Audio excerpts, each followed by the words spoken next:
오늘 같이 나눌 말씀 갈라디아서 1장 11절부터 몇 절 함께 나누도록 하겠습니다. 갈라디아서 1장 11절 제가 봉독해 드리겠습니다.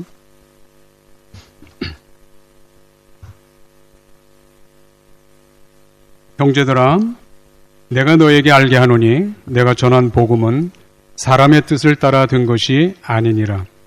이는 내가 사람에게서 받은 것도 아니요 배운 것도 아니요 오직 예수 그리스도의 계시로 말미암은 것이라.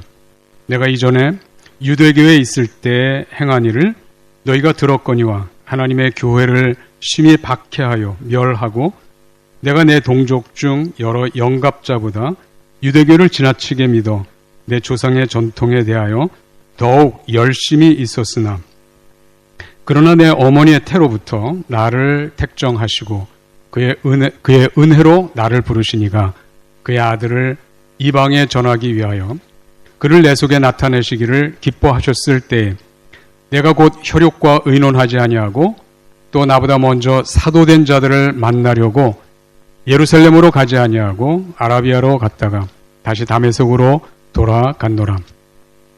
그 후 3년 만에 내가 게바를 방문하려고 예루살렘에 올라가서 그와 함께 15일을 머무는 동안 주의 형제 야고보 외에 다른 사도들을 보지 못하였노라.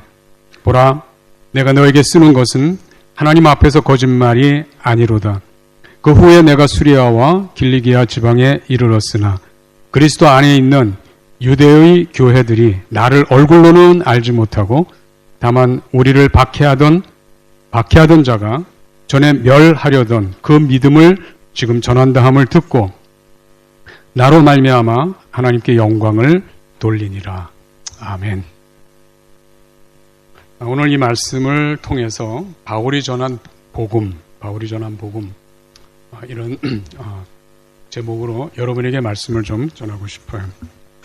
여러분이 이미 복음을 듣고 예수를 믿었기 때문에 우린 다 그리스도인 혹은 교회 안에서는 서로 형제 자매 이렇게 관계를 갖고 하나님 나라 거룩한 백성으로 여러분이 살고 있는 줄 믿습니다.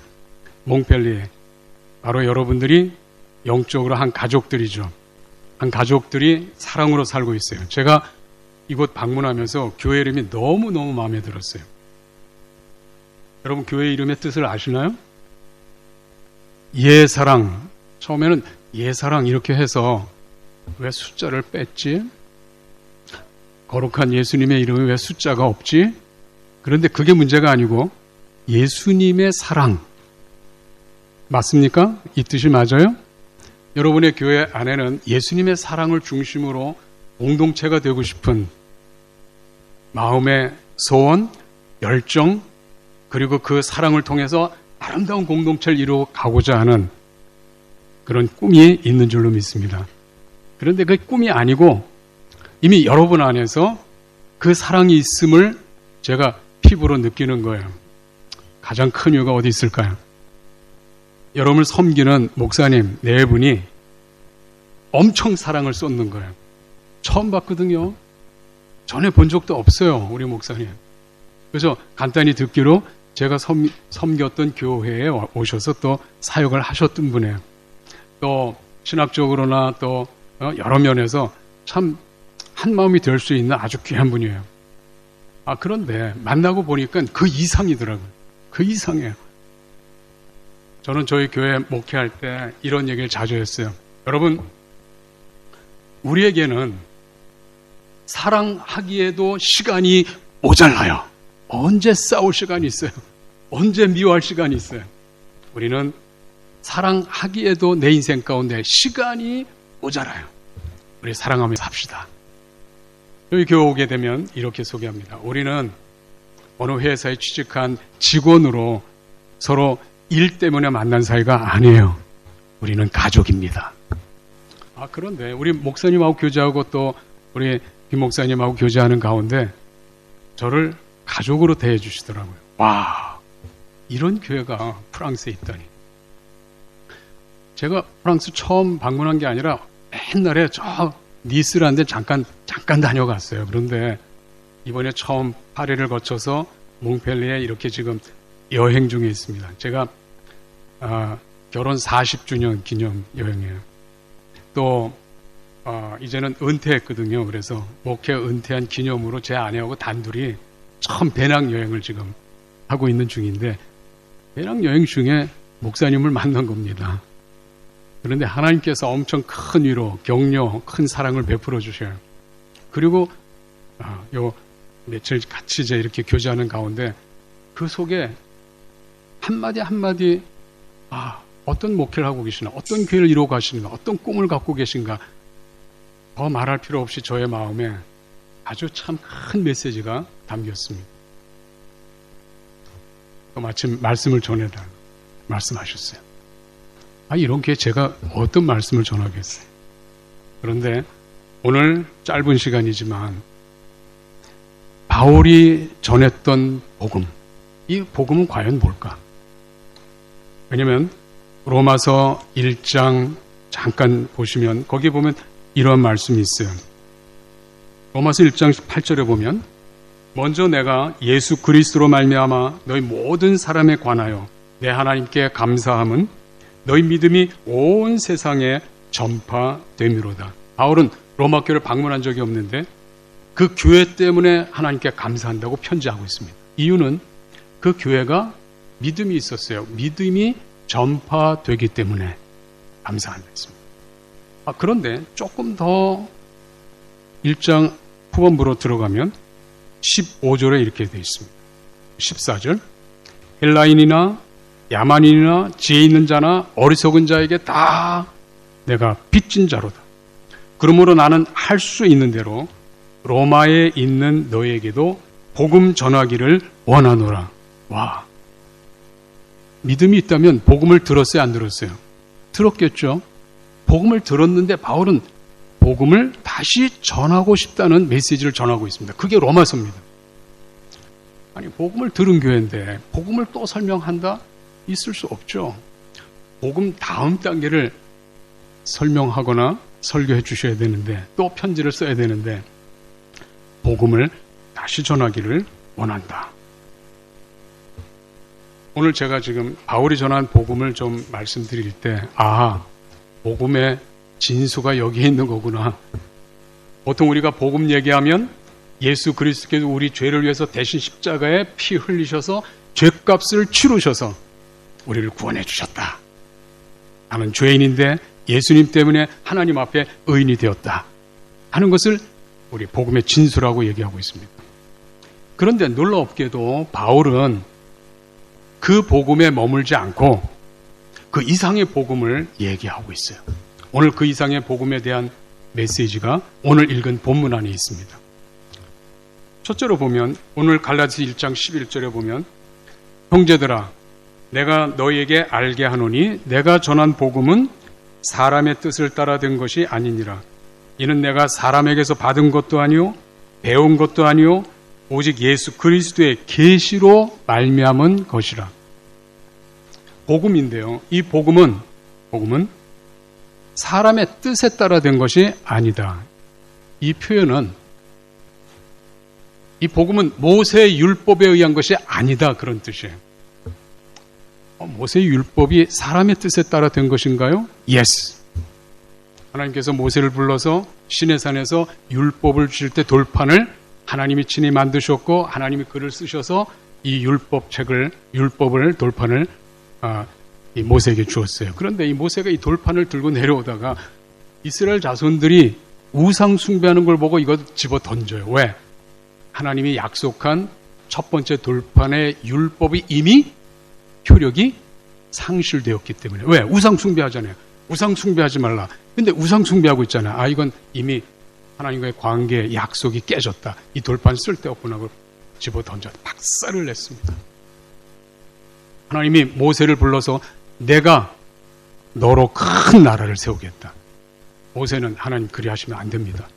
만약 그리하시면 이방인들이 하나님에 대해서 뭐라고 말씀하실까요? 애굽에서 불러다 광야에서 다 멸망시키는 그런 하나님 안 됩니다. 하나님께서 그 얘기를 들으시고 그럼 이번엔 내가 돌판을 만들고 올라오라.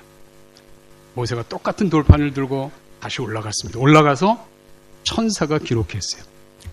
갈라디아서 3장 19절에 보면 그런즉 율법은 무엇이냐? 범법함으로 더하여진 것이라. 천사들을 통하여 한 중보자의 손으로 베푸신 것인데 약속하신 자손이 오시기까지 있을 것이라. 모세의 율법이죠.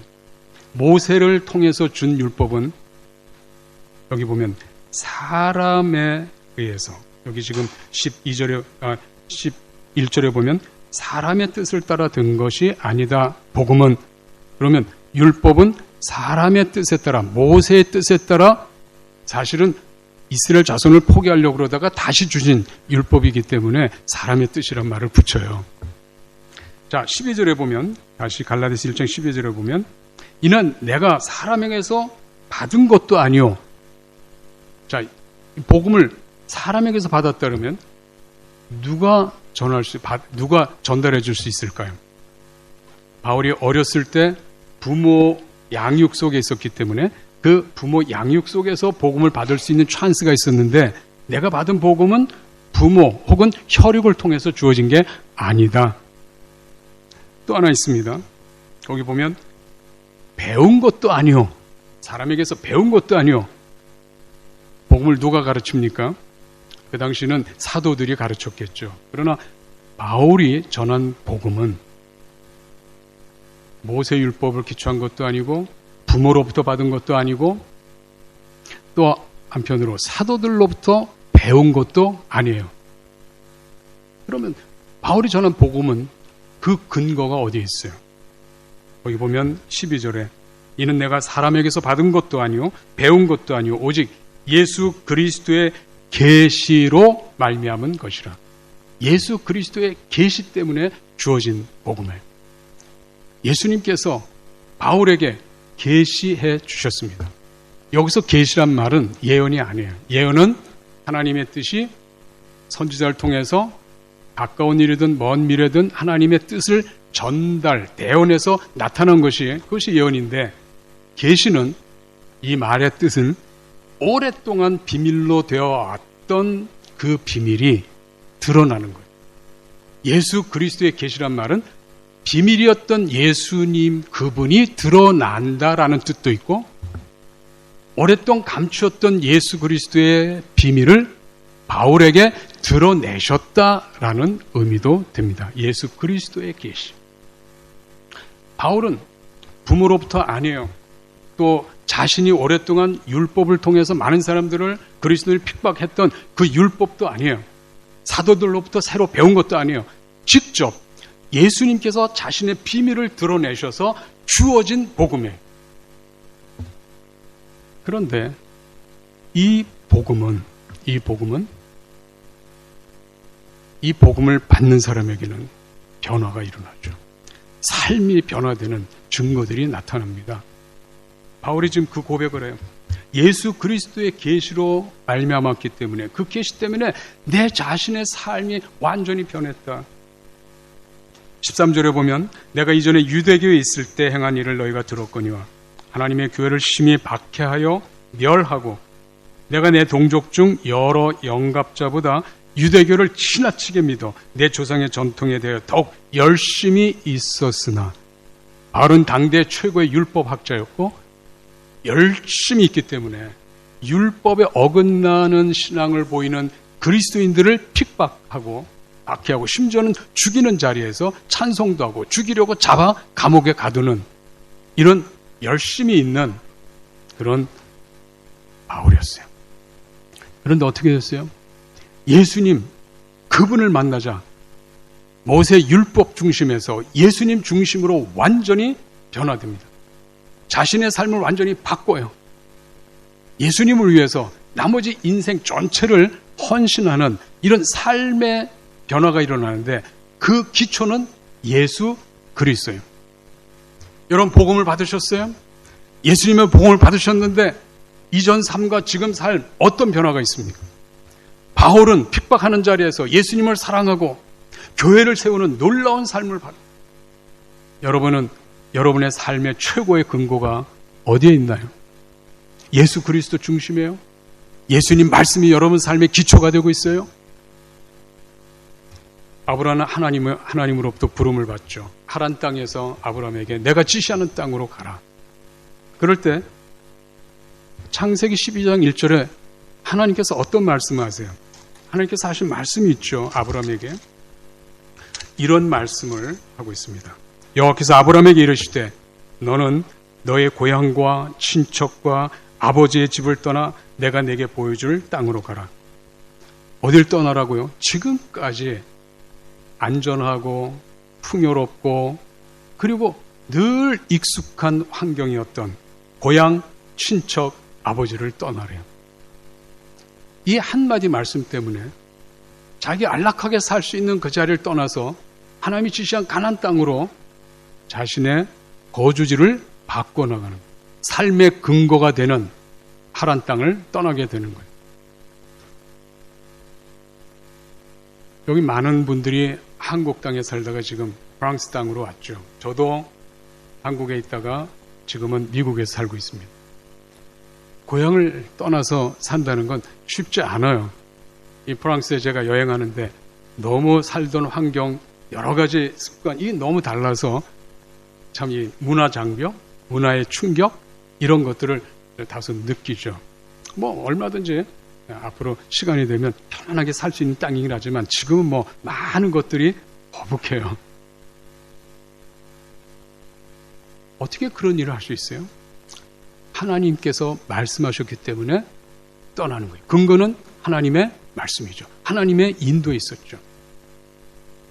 예수님께서 갈릴리 바닷가에서 물고기를 잡던 어부들을 부르십니다. 자, 마태복음 4장을 잠깐 읽어보죠. 마태복음 4장 17절. 이때부터 예수께서 비로소 전파하여 이르시되 회개하라 천국이 가까이 왔느니라 하시더라. 갈릴리 해변에 다니시다가 두 형제 곧 베드로라는 시몬과 그의 형제 안드레가 바다에 금을 던지는 것을 보시니 그들은 어부라. 말씀하시되 나를 따라오라. 내가 너희를 사람 낚는 어부가 되게 하리라 하시니 그들이 곧 그물을 버려두고 예수를 따르니라.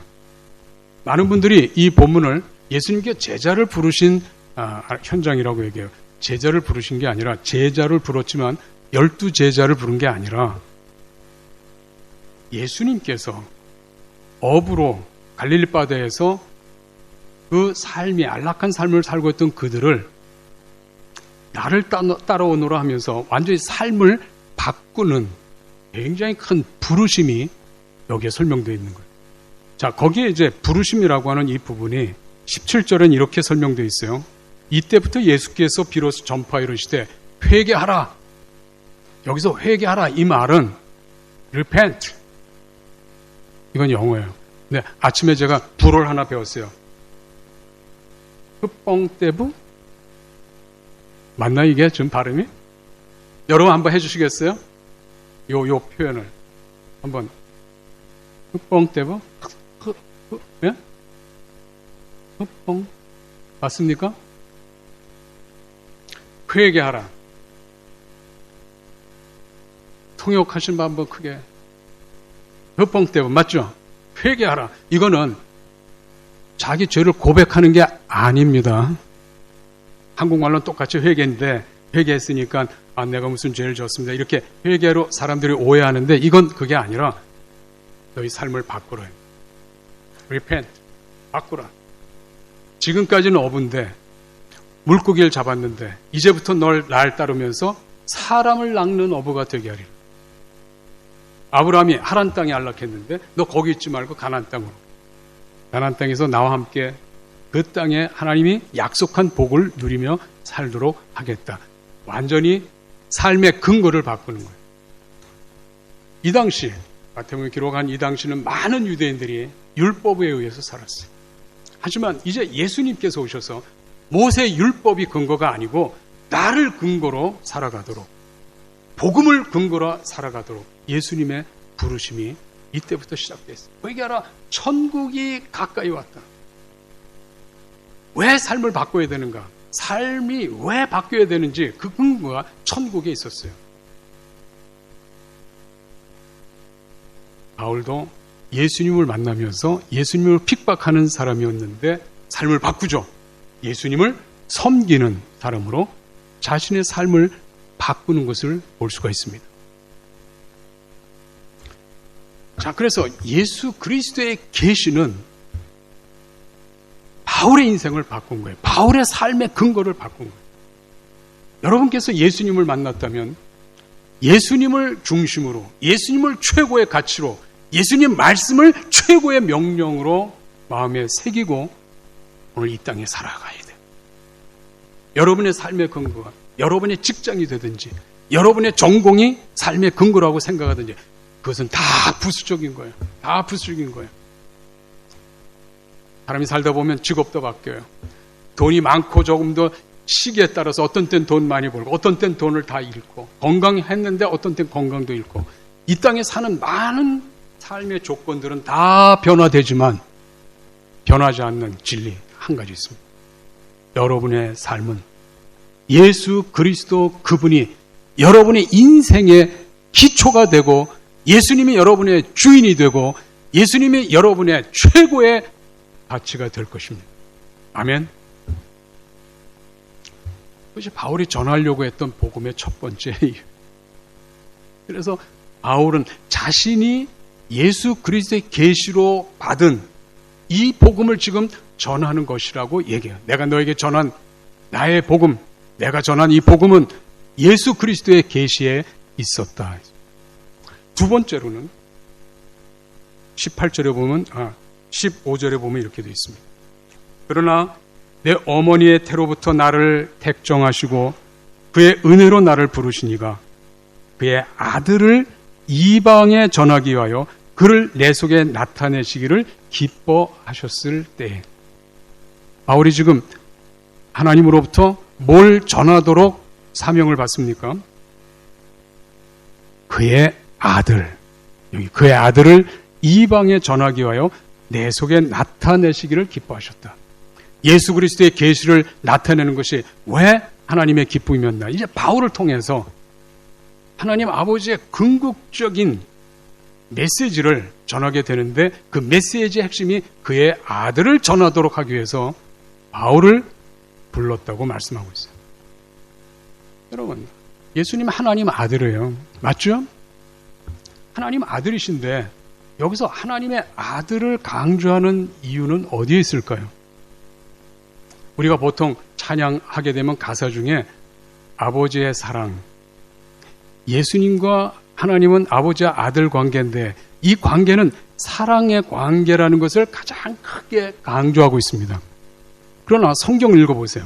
이 성경은 아버지와 아들이라는 이 관계를 설명할 때 사랑에 대한 설명보다 훨씬 더 많은 강조가 뭐냐면 아버지께서 자기 소유를 아들에게 상속해 주시겠다는 말이 훨씬 더 많습니다. 자, 시편 2편 한번 열어볼까요? 시편 2편 7절입니다. 내가 여호와의 명령을 전하노라. 여호와께서 내게 이르시되 너는 내 아들이라. 오늘 내가 너를 낳았도다. 내게 구하라. 내가 이방 나라를 내 유업으로 주리니 내 소유가 땅끝까지 이르리로다. 소유가 땅끝까지 이르리로다. 이 지금 7절, 8절은 예수님에 대한 예언이었습니다.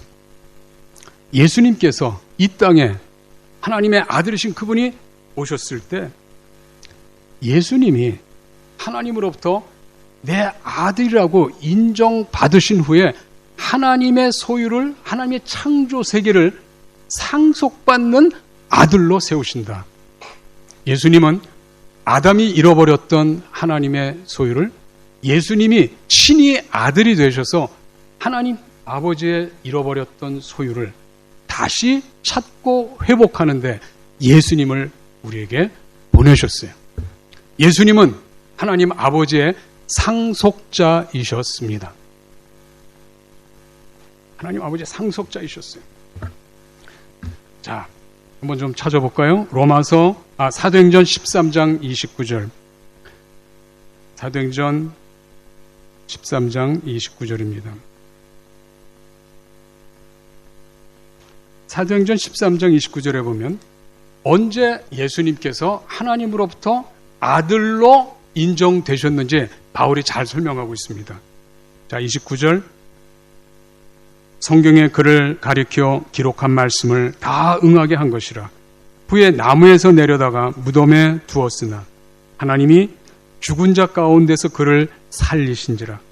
갈릴리로부터 예루살렘에 함께 올라간 사람들에게 여러 날 보이셨으니 그들이 이제 백성 앞에서 그의 증인이라.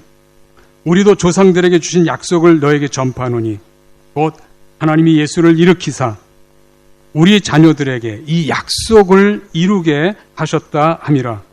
시편 2째 편에 기록한 바와 같이 너는 내 아들이라 오늘 너를 낳았다 하셨고, 조금 전에 읽었던 시편 2편 7절 8절에 있는 말씀을 바울이 인용하면서 언제 하나님의 아들로 인정됐나, 언제 그 말씀에 내가 너를 낳았다 하는 말씀이 성취되었나, 바울은 설명하기를 예수님께서 죽고 부활하셨을 때, 살리셨을 때, 그때 내가 너를 낳았다 하는 것을 이 예언이 성취됐다고 얘기하고 있습니다.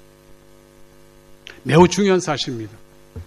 예수님이 왜 십자가에 달려 우리 죄를 대신해서, 그것은 십자가의 죽음, 예수님의 죽음의 한 부분을 얘기하는 거예요. 또 한 부분은 하나님의 아들 되시기 위해서 죽으신 거예요. 예수님께서 죽고 부활해야 하나님의 아들로 인정되시니까요. 로마서 1장 다시 한번 보실까요? 로마서 1장입니다. 로마서 1장 1절 예수 그리스도의 종 바울은 사도로 부르심을 받아 하나님의 복음을 위하여 택정함 입었으니 이 복음은 하나님이 선지자들을 통하여 그의 아들에 관하여 성경에 미리 약속하신 것이라. 그의 아들에 관하여 말하면 육신으로는 다윗의 혈통에서 나셨고 성결의 영으로는 죽은 자들 가운데서 부활하사 능력으로 하나님의 아들로 선포되셨으니, 죽고 부활하셨을 때 하나님의 아들로 선포되시는 거예요. 예수님의 죽음과 부활은 예수님 당신 자신이 하나님 아버지로부터 천국, 하나님의 나라를 상속받는 당사자, 상속자라는 것을 확인하는, 그래야만 하나님의 아들이라고 선포되는 매우 중요한 사건이에요. 여러분, 십자가의 부활은 우리의 몸의 부활만 생각하시면 안 돼요. 예수님의 십자가의 부활은 하나님의 소유를 예수님이 상속받으셔서 예수님이 소유한 그 나라를 우리도 상속받게 되는 거예요. 그래서 우리가 예수 믿어요. 예수님과 함께 죽고 예수님과 함께 부활해서 우리도 예수님 통치하는 나라를 우리도 상속받게 되는 것이죠. 로마서 4장 13절 아브라함이나 그 후손에게 세상의 상속자가 되리라고 하신 언약은 율법으로 말미암은 것이 아니요 오직 믿음의 의로 말미암은 것이니라. 아브라함과 그 자손은, 여기서 자손은 예수님을 가리켜요. 아브라함과 그 자손 예수님에게 세상의 상속자가 되려고 하신 그 언약은 율법을 지켜서가 아니라 믿음의 의로 주어지는 것이에요. 자, 8장 14절 8장 14절 로마서입니다. 무릇 하나님의 영으로 인도함을 받는 사람은 곧 하나님의 아들이라. 너희는 다시 무서워하는 종의 영을 받지 아니하고 양자의 영을 받았으므로 우리가 아빠 아버지라고 부르짖느니라. 성령이 친히 우리 영과 더불어 우리가 하나님의 자녀인 것을 증언하시나니, 자녀이면 또한 상속자 곧 하나님의 상속자요 그리스도와 함께 한 상속자니 우리가 그와 함께 영광을 받기 위하여 고난도 함께 받아야 할 것이니라. 예수님과 함께한 상속자가 되는 거예요. 어떻게 해요? 예수님을 믿고 우리가 예수님께서 보낸 성령을 받아서 성령의 인도를 받을 때 그를 아빠 아버지라고, 하나님을 아빠 아버지라고. 아빠는 아람어고요. 아버지는 헬라어예요. 아빠, 아버지라는 이 표현이 나와요. 근데 우리가 되게 찬양할 때는 아빠, 아버지는 다 사랑 쪽으로 가는데 성경은 사랑이 아니고 상속이에요. 유업이에요. 아빠, 아버지라는 이 표현을 쓸 때마다 이것은 상속에 대한 설명으로 나오는 용어입니다. 다시 우리 갈라디아서 잠깐 보십시다. 갈라디아서 4장입니다. 갈라디아 4장 3장 한 부분을 먼저 읽겠습니다. 26절 3장 26절 너희가 다 믿음으로 말미암아 그리스도 예수 안에서 하나님의 아들이 되었으니 누구든지 그리스도와 합하기 위하여 세례를 받은 자는 그리스도로 옷 입었느니라.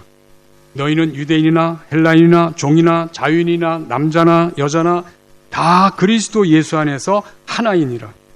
너희가 그리스도의 것이면 곧 아브라함의 자손이요 약속대로 유업을 이을 자니라. 유업 잇는다는 말은 상속자가 된다 이 말이에요. 자, 4장 4절입니다.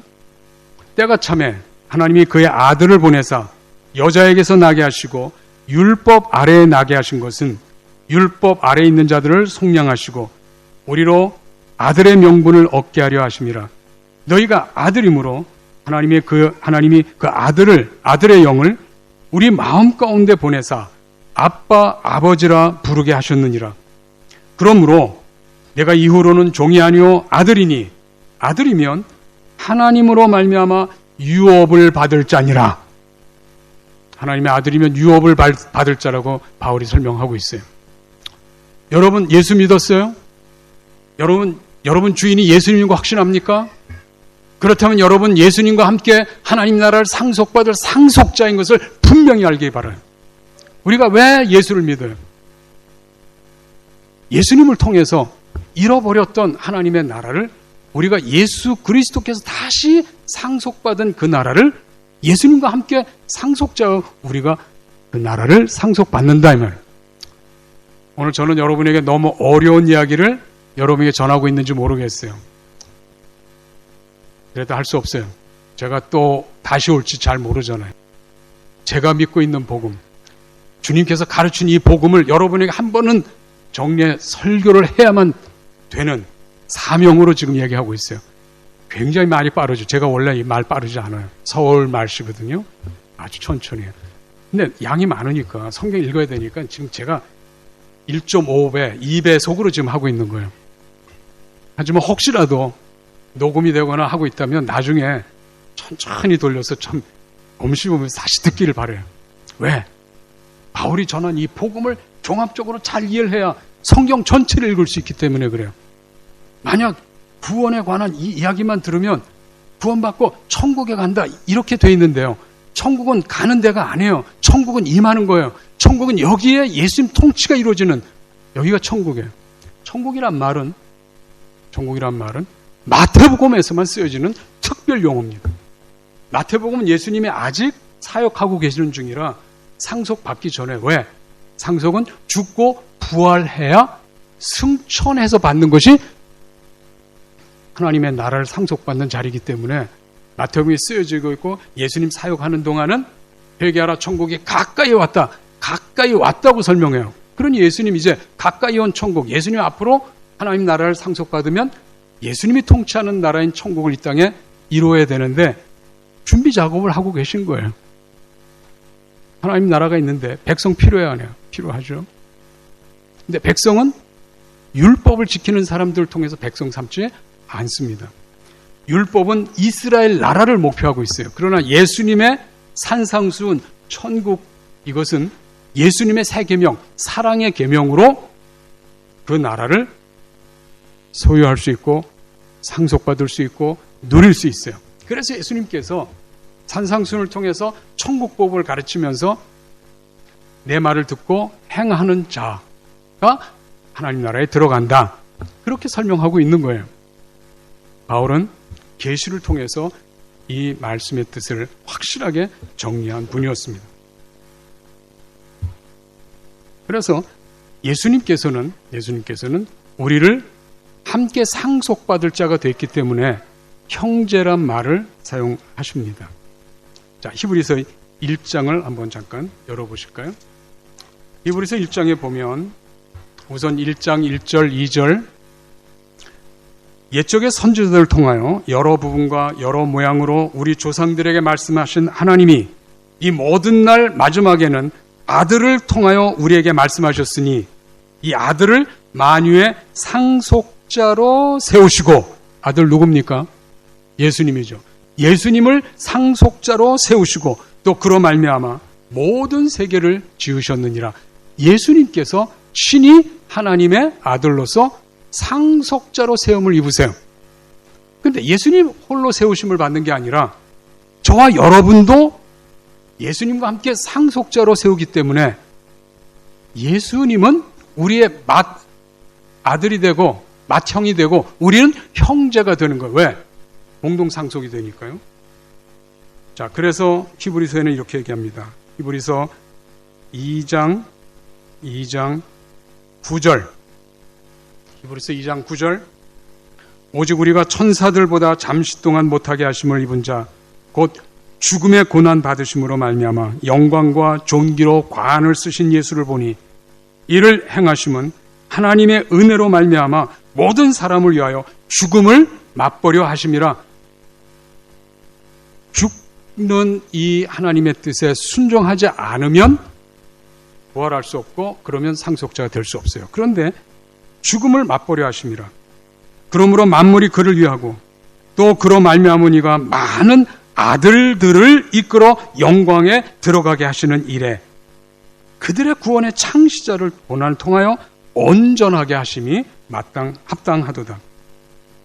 거룩하게 하시는 이와 거룩하게 함을 입은 자들이 다 한 근원에서 난지라. 그러므로 형제라 부르기를 부끄러워하지 아니하시고, 예수님 상속자 되신 거나 우리도 예수님을 믿고 예수님과 함께 십자가에 죽고 예수님과 함께 부활한 예수님과 연합된 우리들이나 다 근원이 같아요, 달라요? 죽고 부활한 이 근원이 같기 때문에 형제라 부르심을 부끄러워하지 않는다. 왜냐하면 예수님께서는 대표로 아버지로부터 상속받았는데 이제 상속받을 사람들도 다 예수님처럼 죽고 부활해야 돼요. 언제 우리가 죽고 부활하나요? 구약은 세례받을 때 요한의 물세례, 그 다음에 예수님은 요한으로부터 물세례, 또 성령 세례. 이 세례는 죽고 부활하는 예식이에요. 죽고 부활해야 하나님의 아들로 인정돼요. 그래서 예수님이 요단강에서 물 세례를 받으실 때 하늘로부터 성령 세례가 또한 동시에 일어났을 때 하늘로부터 무슨 메시지가 있었어요? 이는 내 사랑하는 아들이요 내 기뻐하는 자라. 내 사랑하는 아들이다. 왜 그 아들이라는 메시지를 세례 받는 그 자리에 하늘로부터 울려 퍼졌을까요? 바로 그겁니다. 예수님은 죽고 부활하심으로 하나님으로부터 아들로 인정받아요.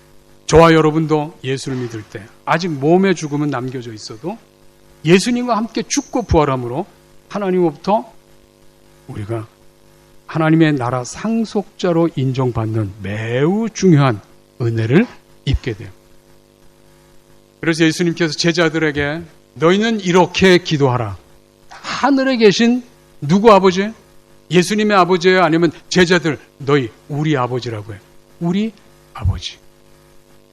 이 주기도문은요 상속을 위한 기도예요.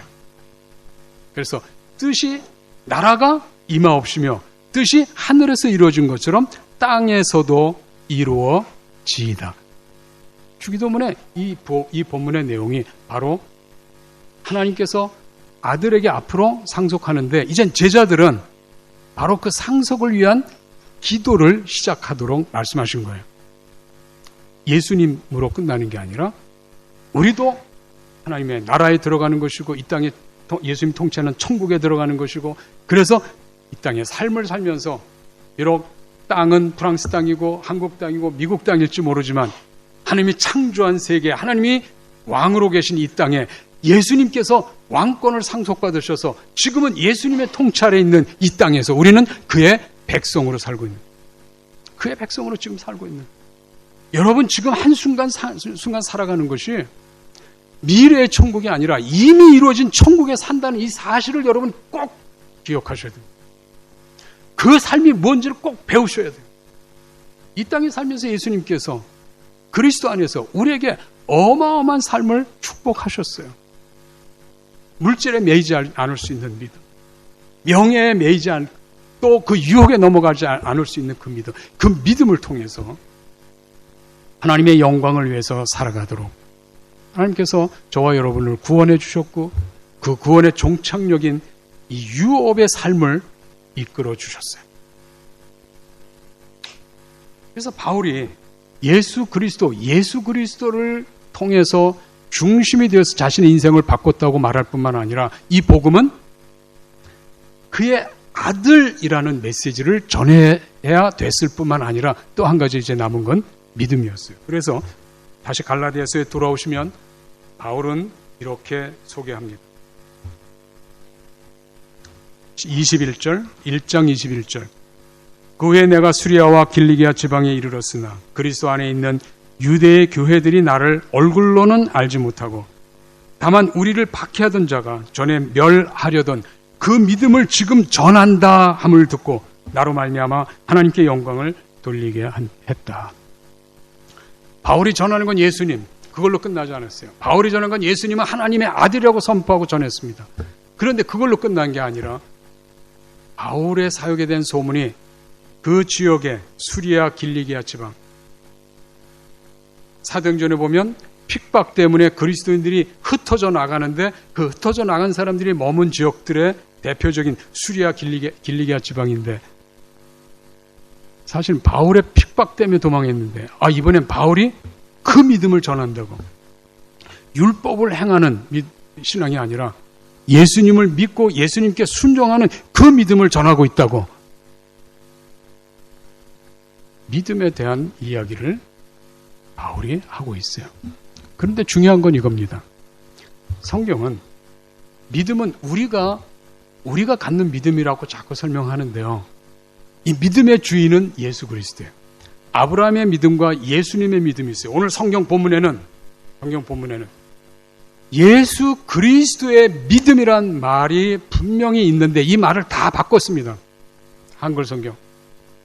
예수 그리스도를 믿는다 이렇게 바꿔놨어요. 그래서 지금 이게 다 가려져 있어요. 킹 제임스 버전에는 예수 그리스도의 믿음이라고 정확하게 번역되어 있어요. 그런데 여러분이 읽는 모든 성경에는 예수 그리스도를 믿는다. 이 목적격으로, 소유격이 아니라 목적격으로 되어 있어요. 자, 한번 볼까요? 갈라디아서 여러분 열어놨죠? 갈라디아서 2장 16절 제가 읽어봅니다. 사람이 의롭게 되는 것은 율법의 행위로 말미암음이 아니요 오직 예수 그리스도를 믿음으로 이렇게 되어 있죠? 아닙니다. 예수 그리스도의 믿음으로 말미암는 줄 알므로 우리도 그리스도 예수를 믿나니 이는 우리가 율법의 행위로서가 아니라 그리스도의 믿음으로써 의롭다 함을 얻으려 함이라. 이게 다 소유격입니다. 목적격이 아닙니다. 잘못된 거예요. 자, 3장 22절. 그러나 성경이 모든 것을 죄 아래 가두었으니 이는 예수 그리스도를 믿음으로 이렇게 되어 있죠. 이것도 아닙니다. 예수 그리스도의 믿음으로 말미암는 약속을 믿는 자들에게 주려 함이라. 여러분이 너무 잘 알고 있는 갈라디아서 2장 20절. 내가 그리스도와 함께 십자가에 못 박혔나니 그런즉 이제는 내가 사는 것이 아니요 오직 내 안에 그리스도께서 사시는 것이라.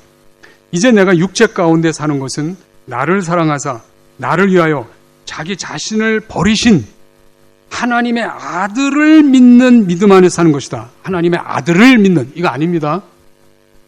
자기를 버리신 하나님의 아들의 믿음 안에서 사는 것이라. 자기를 버리는 것이 하나님에 대해서 믿고 순종한 거예요. 예수님의 십자가는 예수님이 아버지의 뜻에 순종한 자리예요. 그래서 예수님께서 겟세마네 동산에서 기도하셨어요. 아버지여, 할 수만 있으면 이 잔을 내게서 지나가게 하옵소서. 그러나 내 뜻대로 마옵시고 아버지의 뜻대로 되기를 원합니다. 예수님의 뜻은 뭐예요? 이 잔이 지나가는 거예요. 십자가를 안 지는 거예요. 아버지의 뜻은 뭐예요? 그 잔을 마시는 거예요. 십자가를 져야 되는 거예요. 십자가의 죽음을 감당하셔야 되는 거예요. 이걸 3번이나 기도했어요. 예수님께서 죽기 싫어서 십자가에 못 박히는 것이 아파서 너무너무 쓰라리고 고통스러워서 십자가 지기 싫어했을까요? 천만에요. 예수님께서 이 기도한 이유는 아버지와 아들은 영원한 하나님으로서 영원한 사랑 가운데, 변치 않는 사랑 가운데, 온전한 사랑 가운데 한 공동체를 이루셨어요. 성부, 성자, 성령님은 사랑으로 하나 된 공동체였어요. 하나님의 형상, 바로 그 공동체로 사람을 만드셨는데 남자와 여자를 만드셔서 한 몸으로 살아가도록, 한 사랑 가운데 온전히 살아가도록 그렇게 하나님 창조하셨어요.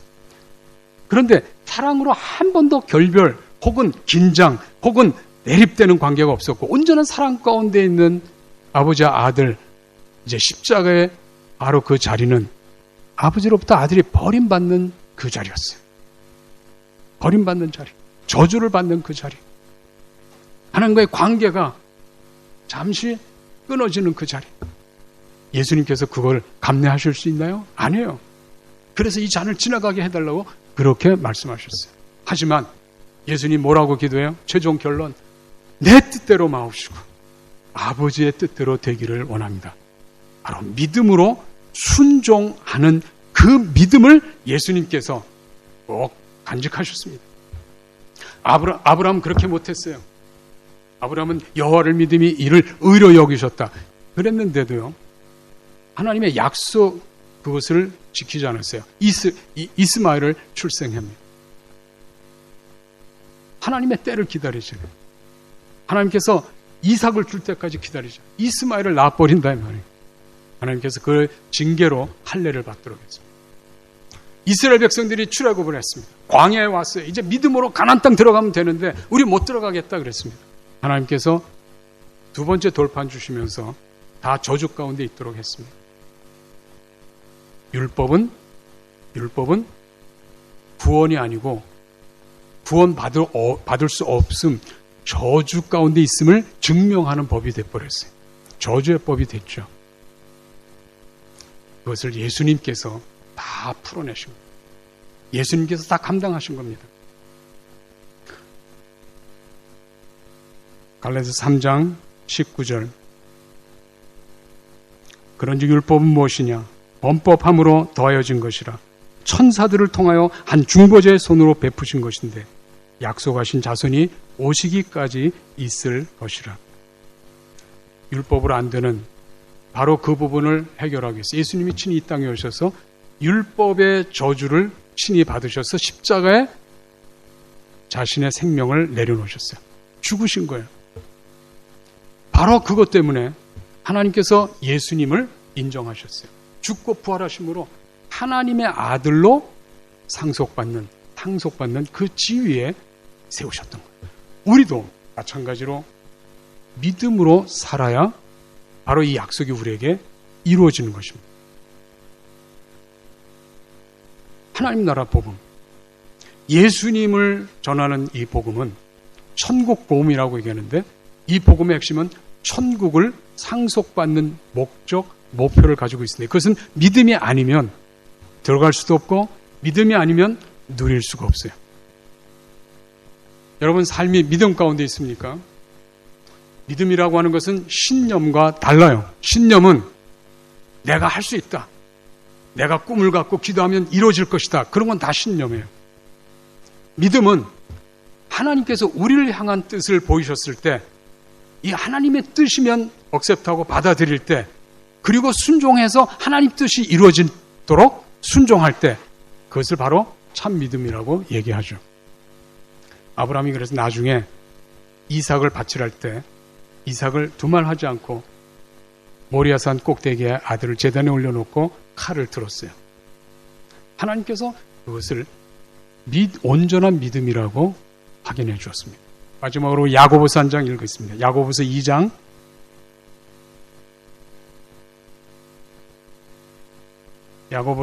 2장입니다.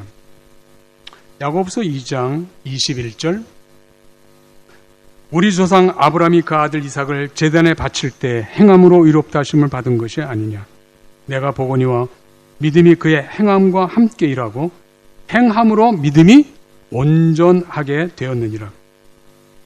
이에 성경이 이른바 아브라함이 하나님을 믿으니 이것을 의로 여기셨다는 말씀이 이루어졌고 그는 하나님의 벗이라 칭함을 받아 이러보건대 사람이 행함으로 의롭다 하심을 받고 믿음으로만은 아니니라.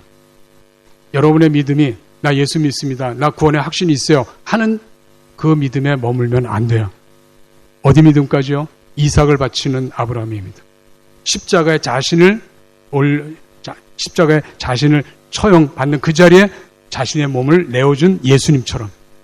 그래서 예수님께서 제자들에게 아무든지 나를 따라오려거든 어떻게 해요? 자기 십자가를 지고 나를 쫓을 것이다. 예수님의 십자가 아주 중요하지만 제자들에겐 자기 십자가가 있다. 자기 십자가를 지고 나를 따라야 된다. 왜? 이제는 예수님의 믿음뿐만 아니라 이번엔 우리의 믿음도 구축해야 돼요. 우리도 순종해야 돼요. 우리가 순종하지 않으면 안 되는 거예요. 그래서 우리가 순종하는 믿음으로 결실을 맺어야 되는데 바로 그 결실이 뭘까요? 우리가 순종하고 맺은 열매들이 뭘까요? 사랑이에요. 사랑의 결실이 매일 매순간 증명되어야 합니다. 예사랑 교회 어쩌요? 바로 여기에 핵심이 있는 거예요. 예수님의 사랑. 그것은 예수님이 우리를 위해 십자가에 지셨다 하는데 머물지 않고 예수님의 사랑은 내가 맺어야 될 또 한편 나의 사랑의 열매에 대한 매우 중요한 메시지가 담겨 있다.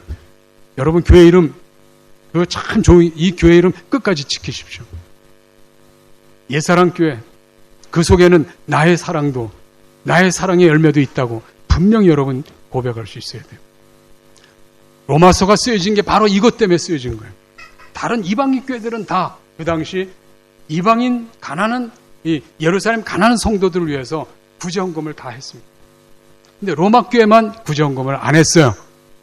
그래서 바울이 로마 교회를 여러 번 방문해서 너희들 열매가 없다는 얘기를 하고 싶었어요. 근데 하나님은 허락하지 않았어요. 허락하지 않아서 나온 진수와 같은 메시지가 로마서예요. 로마서는 뭐냐면 너희들 곧 예수님이 통치하는 나라가 임하는데 천국이 이 땅에 임하는데 너희들 아직 증거가 없다. 예수님 십자가의 사랑 그걸로 끝나지 않는다. 너희들 사랑이 필요하다. 너희들 믿음의 순종이 필요하다. 그런데 지금 가난한 성도의 메시지를 들으면서도 아직도 너희들 섬기지 않고 있다. 너희들 구제헌금이 필요해.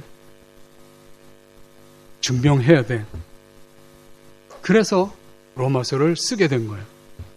고린도 전서 후서 읽어보면 고린도 교회 너희들 지금 그 열매가 없다. 내가 가면 가만 놔두지 않겠는데 내가 가기 전에 다 준비해라.